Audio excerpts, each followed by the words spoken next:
Hello, hello, hello. Welcome to Coffee Break with Charlie. I am Charlene Boyd, CEO and founder of Coffee Break with Charlie, a women empowerment and domestic violence organization. And today I have with me Miss Venus Miller, the CEO and founder of Time to Talk for Real. October is Domestic Violence Month, as many of you may know. And so both Venus and I are survivors of domestic violence. I experienced 10 years of spousal abuse, and she experienced the effects of her father murdering her mother. And as a child, what I'm going to do is this. I'm going to let her tell you a brief synopsis of her story. We just want survivors out there to know that you can survive, and we want those who are still in abusive environments to know that you can come out. But in coming out, it will take time. You need the proper counsel. You need people who will support you in your endeavors of coming out, not those who are going to judge you. Because at the end of the day, all of us are going through something, and all of us have a story that we can share. So Venus, why don't you tell us a little bit about how you felt and what age were you when your father murdered your mother? Well, I was approximately 5 years old, and I really didn't know the devastation at that time. I know my mother was being abused, or my mother had a lot of violence going on, and my father too, but I never realized the impact. I didn't realize I got a little bit older. And some of those things came: pain, fear, anxiety, trauma, being overwhelmed, poor relationships, poor everything. I just could not put it together. I needed help, Charlene, and the truth is, I didn't know where to go. Well, let me ask you this. At what point did you decide that, first of all, before I say that, were you the only child, or how many children were affected from your father murdering your mother? There was 5 of us affected, but I am the only girl. Girls are a little bit different, and I took it a little bit different. But each one of my siblings had a different problem. One of them was alcoholism. One of them was violence. One of them was they had slow ability to learn. Another one just totally turned out pure. So everyone was affected differently. Well, I've met your brother Mark, and I absolutely love him. So tell me, how did you two end up being in the same home of separated from the other siblings, and what type of impact was that? It's very impactful. It's sad that we separated from our other brothers, and we always had a problem with that. But my brother and I, no matter where we were always together. So we always did things together. Even now, we're in the same ministry. I mean, it's amazing. It's good to have that, but it's sad because of the separation. And still more things that we still work on today. And we're 50 plus years old. We're still working. Well, tell me, where is your father now? Well, my father now is deceased, but before he passed away, I got a chance to ask him questions. I got a chance to forgive. I got a chance to love again, but I will tell you, I need help to do it. I will not tell you that. It's not one day I don't miss my mom. I really do. And if I had a message to tell some of the women, I can't really tell you what to do. I'm not you. Miss Charlene will probably deal with that better. But please don't stay in for the child. Because at the end of the day, I would prefer my mom to really even be having a discussion. So please. One other question. What prompted you to go into nursing field? Is that to bring about health and wellness for yourself, or was that, just tell me, where did that come from? Because you have many accolades. You're working on your doctorate degree now. I often say you're like my cousin. Y'all live in school. When you gonna have a life, Jesus? Anyway, so tell us, how did you get involved with the nursing field, and what is it that you actually do? I originally got into nursing because I didn't want anyone else to die. I wanted to help people and hurt people. I didn't know it was psychiatry. I didn't know that I was hurt. I just knew I wanted to help people, and I felt like nobody helped my mom, and so I didn't want nobody else's mom ever want to do that. After I got into nursing, I wanted to know, why did my dad do that? Everyone else maybe had another question, but what was going on mentally? I had to ask him what was wrong, and I found out there was a lot of things wrong. So that's how you got into the psychology aspect of it. And whereas with me, the reason children became my first passion, because as a child, I felt like no one did protect me. I kept many secrets. I didn't trust anyone. I trust you as far as And then I went through learning some of the behavior issues that I had, the lack of trust, the fears, the anxiety. Those are long-term effects. So when you were born, you were not born with those. You got those from your abuse. And because it was downtime for there was no one else protecting you, it put you and I in a protection room. And we have unhealthy relationships because we're hurting. So we had to learn, and we are still learning how to survive. And one of the things is that I had to learn about the power within me. And when I said don't cross certain lines, I meant don't cross certain lines. I didn't give people permission to invade my private space. I would say things like, you know what, you need to leave me alone. I'm not bothering you. Or it would be things like, I need to talk about this. And when the discussion would not take place, whatever may have been troubling me, where I wanted to talk and the people did not engage in conversation with me, subconsciously that was another form of violation for me, and it became mental checks. So in my mental checks, it was when you decided that you were going to violate me in any form that you may not have deemed to have been necessary, or it had no relevance to you, it did to me. And so what would happen, I would have these meltdowns and blow-ups, and you could never look at me and say that I was dysfunctional, because people always said things like, well, she's pretty. I was known for two things: being pretty, well, three: pretty, long hair, and my smile. And I hated all three. And when I would tell people that I hated being called pretty, they thought it was some form of me downplaying what I looked like to them. And in actuality, it wasn't. It was, that was the part of the abuse. So what people saw is not what I felt like. Wow. And even when I would tell them, hey, that's not cool, you know, just kind of back off from it, they thought that I was just being modest. And in actuality, I wasn't. And they didn't know what that was like until they experienced my blowout. Yes, and it would be I had no filter. I was in straight protect mode. And if you got caught up in the midst of my windfalls, it was nothing nice. And the other thing is, I had no remorse for it, because I said, leave me alone, or I said, hey, I need to talk about it. And if we're not going to talk about it, this is not going to be good. It won't be a good outcome. And not that I wanted to be that way.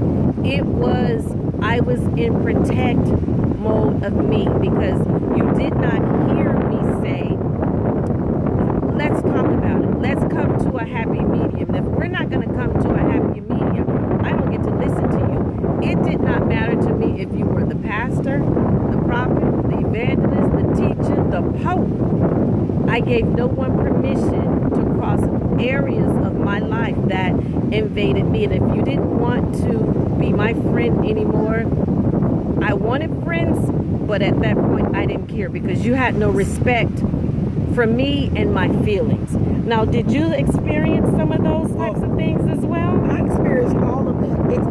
In a child's perspective, remember, my mother and my father to me were gone at the very same time. So I had my own, what I thought was right. And it put me into a mode of, I don't want to depend on a man, I don't want to depend on a woman, everyone needs you. So I got to do everything myself.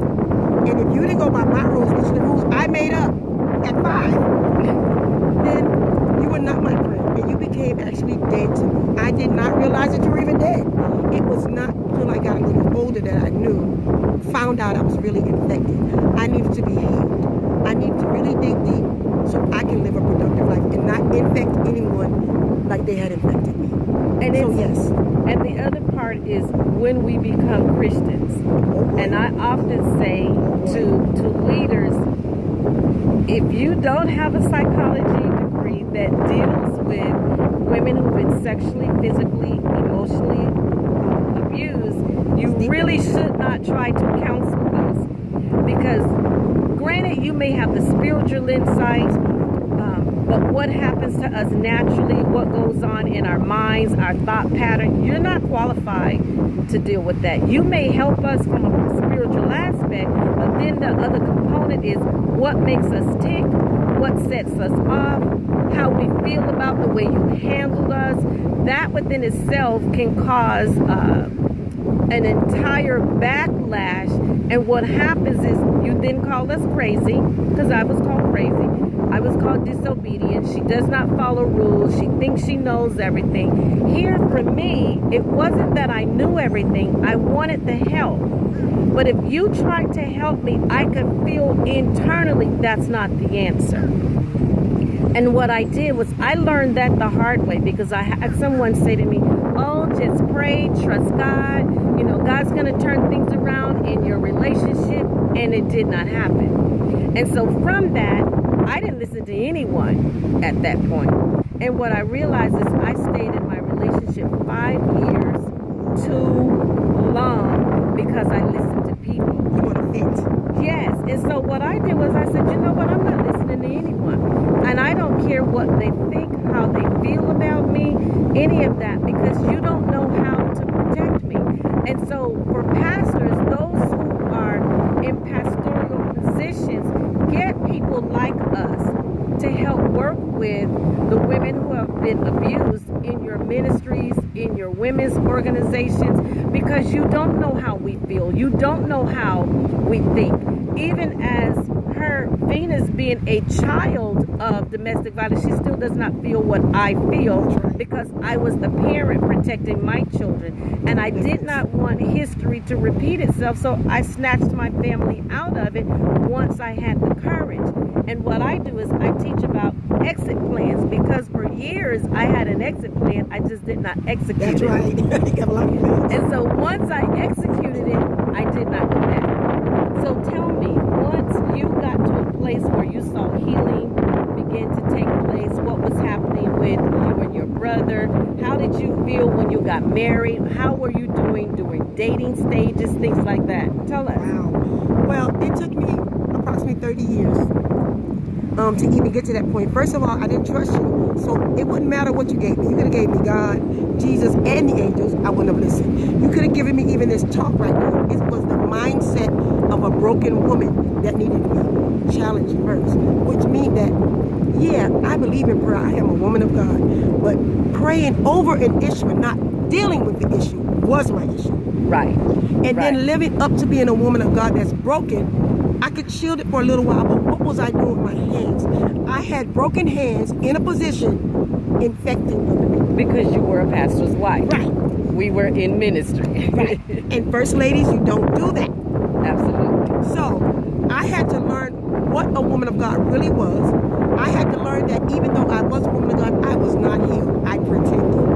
And it really took a self-look at me. And it took me 10 years out of ministry. I didn't want God, I didn't want anything, because nothing was working. And the truth is, I had some deep-rooted stuff that I needed to do. And that's why I say pastors who are not trained for this, you do more damage to us than you are in helping us. It is not to make any of you feel bad or to say you're unqualified. When it comes to dealing with us, you are unqualified. And if we're going to stay on a spiritual aspect, God called you to pastor the people. Every pastor is not qualified to counsel. And you have to know the difference of what it is that God is calling you to. Because when you have all these behavior patterns that manifest in your ministry, those who have been sexually abused, those who are abusing children now in your ministry, those who are causing further damage, you can't pray that away. You've got to get the people in your ministry that can properly counsel women such as myself. I will tell you this. Everybody is different. It took all of them for me. It took God and the counselor and application and meeting with women of power and meeting with women like myself and coming together with Coffee Break with Charlie to talk about that. Because I will tell you right now, I feel like I've really been delivered from a lot of things, but every day it is a challenge. Absolutely. It's not just over like that. And not only that is I still have triggers. And so Tell us what triggers for me is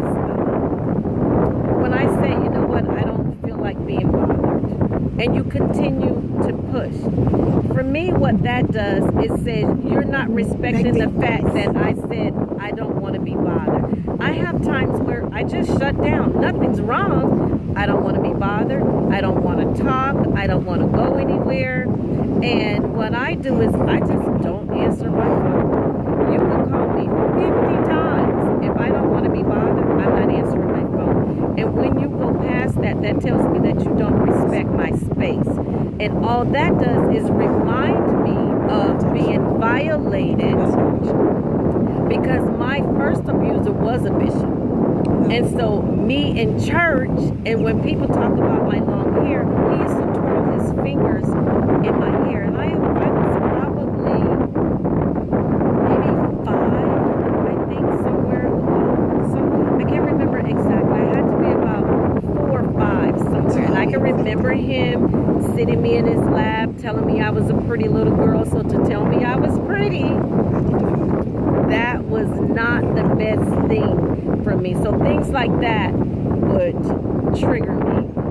If I would say anything, I would tell you that when any individual is talking to you and they tell you don't do this, for that season, don't do it. Right. You said something about being to yourself, and people are like, oh, there's something wrong. There's nothing wrong with you. God is downloading. Right. Not only is God downloading, it's just a refreshing of you, and you need that time. Right. So it doesn't mean something's wrong with you.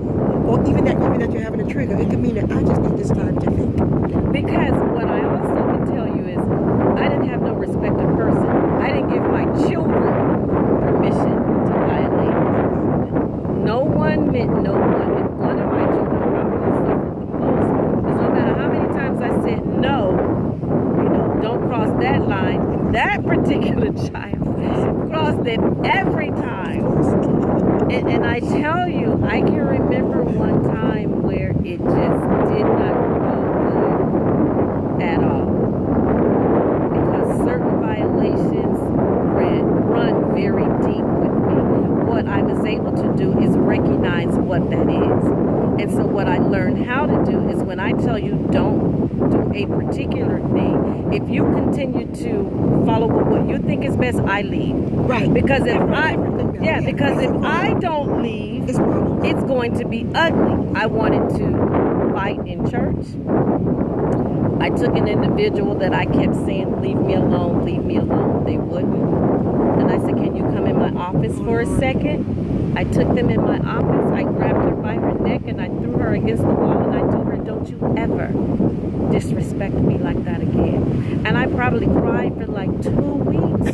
People go to jail for that kind of stuff. But you can't continue to just harass people. You don't know what no one is going through. That's what awareness is about, like being aware. I'm not saying, when we're talking to you today, we're talking from a different place. We are sharing with you our stories. I don't want anyone to get the impression that, oh, I want you to follow. I want you not to do that. Right. And she's explaining to you what to do. And we're trying to make everyone else aware that if you hear them, just say, okay, it's not a time to play around. It's a very serious time. Yeah. And it's because that was a trigger for me. And what that said to me is you do not respect the fact that I say I don't want to be bothered. And I didn't allow men to say what they wanted to say to me. And I didn't appreciate whistling, hey baby, how you doing? I gave you love. But yes. My question and my statement is, where did they get the behavior? When are we as women and men accepting it? And then when it's time to stop it, it's a wrong behavior. But because it's so long, then you become the person who's going to do it. What you're doing is going to take a while to do it. Right. And keep doing it. Keep doing your talks. Keep bringing it. It's everything we want to let you know that where we started from was ugly. It was ugly for us. And we had to let it does not mean we have a perfect day every day. But we don't want you to harm anyone. We don't want you to harm yourself. We don't want you to feel lost anymore. We want you to talk about inventory. I want you with your children. With your job. That was her job. Right. Why would that be happening? Because people are insensitive. Don't be. All we want is awareness. And give someone No means no. No Yes. means no. And no means no.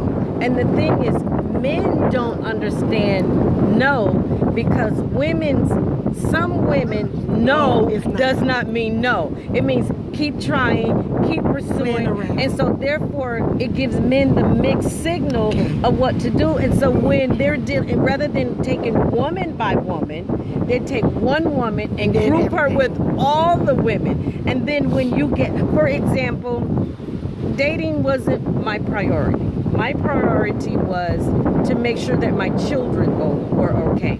And before I started any of this, I prepared my children first. Absolutely. Like, this is what I'm going to Absolutely. do. This need to is know. no shame on the family. I This did is too. no shame I did on too. your father. But at the end of the day, there is a behavior problem that must stop. And this is my story. And if I'm going to be able to help someone else and talk about sexual abuse, physical abuse, the first thing, I have to get healed. Yes. Deal with the hidden issues in my heart. Yes. Deal with the traumas. realize. And I went to counseling. Yes, and I did too. Because I still wasn't functioning, and prayer was not helping. It was not enough. It identified some things. It identified where it came, how it came about. But for the most part, I still needed counseling so that I can better prepare myself, be prepared for people that I dealt with. And I made a lot of mistakes. I hurt a lot of people. So did I. But Don't make it here is the truth to that. I have no remorse because I said, leave me alone. I said, hey, let's talk about it. So you don't want to talk. You want to continue your way of communicating with me, and I'm telling you, it doesn't work. It's toxic. It's violation, and you're trying to push your way on me, and that wasn't going to happen. And so in the process of that, there were some ugly things that were taking But you know place. Charlene, there has to be a total reconstruction of your mind. Do you understand? You told me that you were first affected by 5. But by the time you got to marriage, it's another infection. No, really, no. Let me tell you, I had 10 years of marriage. So after I became a believer is when I realized that things that I thought happened at 13 really happened at 3. Wow. And so what happens is you develop behavior patterns. And some women, the reason you continue to be in abusive environments, it's not so much that it's the person, it's you. You are the problem. You have to correct some of the issues that are going on within your life. And I know some of you don't want to hear that. Some of you don't want to believe that. But if you continue to attract the same type of man, it is something about you that is attracting that kind of man. You have to remember too, even in a woman that's like that, we have, I would say we have, and I have, there's an insecurity of people. I wanted to please somebody, so I took that behavior with me. And when I took it to a person who also was abusive, they just used it. And I don't know how to get out because that's not what I do. So what we're doing is bringing our tools to get out of it. You have to be safe. You have to first help and yes, the other person has a problem, but we have a problem too by receiving it because in somewhere we're okay with it, and we gotta get unokay. Right. We gotta talk about it. Let me tell you what domestic violence is not so. Because it's painful. It's embarrassing for some of us. It's wrong. It's dirty. It's deadly. I think it's embarrassing for all of us. Yes. But because of women like you and I also believe that God says, okay, this is something that was evil that happened. Yes. But I'm going to teach you how to forgive yourself, forgive the abusers, help balance out families. At least that's what I believe my portion in all of this is. So it is not to shame any family, my side or his side, but it is my story, and it is to talk about how you can survive, how you can come out, and how you can be healthy and truly forgive. I mean, I would go, yes, I go through things where people dislike me and have said things like, nobody's that happy. It's like, It's not that serious. Yes, it's like every time I turn around, she want to take a picture, she want to laugh, she want to this, she want to network with everyone. But that's who I am. Not only that, I told people for so long I was silent. I get a chance to speak who I really am. Right. And it's okay if you don't like it, but I'm not responsible anymore. I used to be. I feel like I was responsible for the way someone treats me. I still don't like it. I still want to be liked. But I Right. decided I can't let what someone else likes stop. That's what I used to do. I know I didn't like it, so I said, okay. I know I need to do something else. They might not like it, but I can't do it. It caused me my mental and physical responsibility. I had to have a transformation in my mind. So now I can say, And the thing that also is, we hear people say, change your mindset, change the way you think. Dear hearts, that's difficult. thank you. So anyone that is telling you, well, you just got to change your mind. Yes, you know, you got to think differently.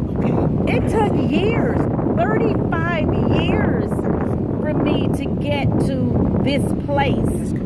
And so what also happens is this, I don't give you permission to tell me otherwise. I'm okay. Yes, I own this. I didn't ask to be abused. I didn't ask to look the way that I look, but what I don't do, I don't give you, anyone else, my children, no one. I don't give anyone permission to tell me to do what you think that I should do. We all will die and go somewhere. Heaven or hell, it's your choice. And this is my journey to walk. It is the way God has given me to help other women. And so everyone is not going to hear me, but there's a whole lot of people that will. Because we need to be able to address the church in some of the incorrect ways that we have been dealt with as women. I mean, I think it's so empowering, and it's okay. It's okay to tell the truth. That's what God anointed me to do. I'm a child support. I know anything but what you're telling me. And this is what we're going to learn. And then when it comes to mental health, yes, I know. It's not just Every day. Every day. Yes. Yes. Well, I think we have taken up enough of your time, but we're going to come back the remainder of the month and talk about some other things in domestic violence. And we're going to try not to take up as much time. You know, some of you will get, I do.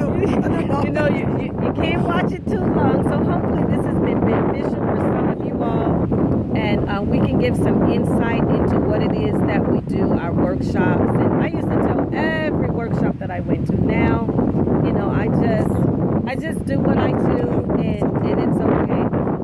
I want to say a shout out to my one special friend who just recently won her court battle. Her husband was very abusive. He was trying to take her retirement. He was trying to take her home. And God granted her favor. She got to keep her home. She got to keep her retirement. And I can't say too much more than that, but shout out to you. You surviving. You Every listen. day you will. Yes, you listen to my instructions of what to do, what not to do. And I just want to say thank you for listening. Thank you to all the women. Thank you for surviving. Yes. We need you. Yes. Your children need you, so survive, please. Yes. All right. Well, you guys have a great day. We love you. Bye-bye.